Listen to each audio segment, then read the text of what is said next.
आप मान लो तो हार है और ठान लो तो जीत है।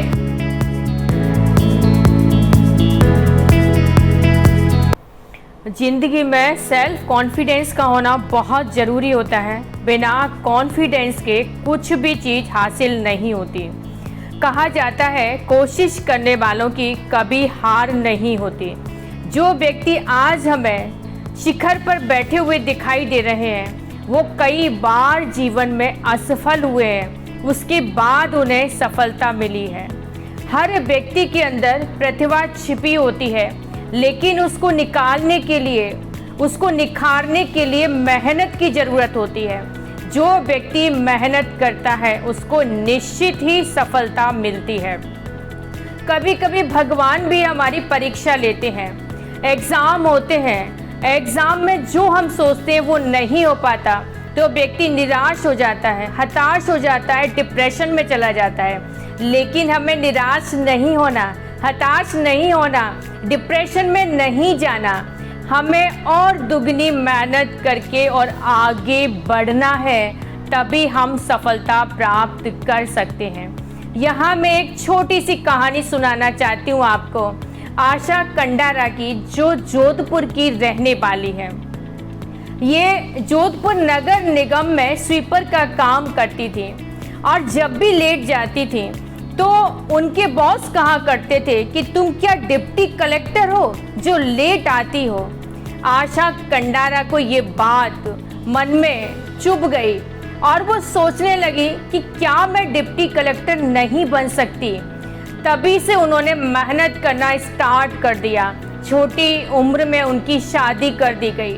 शादी के बाद उनके 2 बच्चे हुए और उसके बाद उनके पति ने भी उनका साथ नहीं दिया, लेकिन इसके बावजूद भी वो हिम्मत नहीं हारी क्योंकि उनके हौसले बुलंद थे।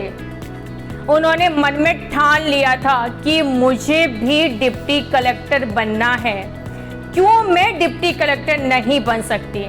वो जब भी स्वीपर का कार्य करने के लिए जाती, किताबें अपने साथ लेकर के जाती थी और जब भी टाइम मिलता, चाहे वो गली हो, चाहे किनारा हो, चाहे सड़क हो या स्ट्रीट लाइट के नीचे बैठ कर के पढ़ना मंजूर हो, वो हमेशा पढ़ती थी।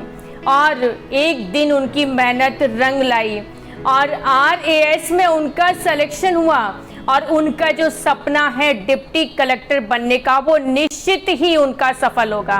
तो मेरा बच्चों आपसे यही कहना है कि रिजल्ट आपका जो भी रहता है आप उससे परेशान न हो। केवल रिजल्ट ही आपका आईना नहीं होता। आपने जो अपना लक्ष्य बना रखा है कि मुझे यहाँ पर जाना है, सफल होना है, ये बनना है, अगर आप मेहनत करोगे, आप परेशान नहीं होगे तो निश्चित ही आप सफल होगे। कहा भी जाता है कि जीत और हार हमारी सोच पर निर्भर करती है। आप मान लो तो हार है और ठान लो तो जीत है। बेटा हमेशा जीतोगे अगर आप ठान लोगे, आप निराश नहीं होगे और आगे बढ़ोगे और स्टेप बाय स्टेप आगे बढ़ते चले जाओगे, चैलेंज को एक्सेप्ट करोगे। ये मेरा दावा है अपने बच्चों से और जो भी वीडियो देख रहे हैं उन सब से कि कभी भी बच्चों को निराश नहीं होने देना है। बच्चों को हमेशा मोटिवेट करिए और उनके हौसलों को बढ़ाइए। अगर आपने उनका हौसला बढ़ा दिया तो निश्चित ही हमारे बच्चे उस बुलंदी पर पहुंचेंगे जिसको वो चाहते हैं। अंत में यही कहते हुए मैं अपनी वाणी को विराम देती हूँ कि बच्चों को आगे बढ़ाइए। धन्यवाद।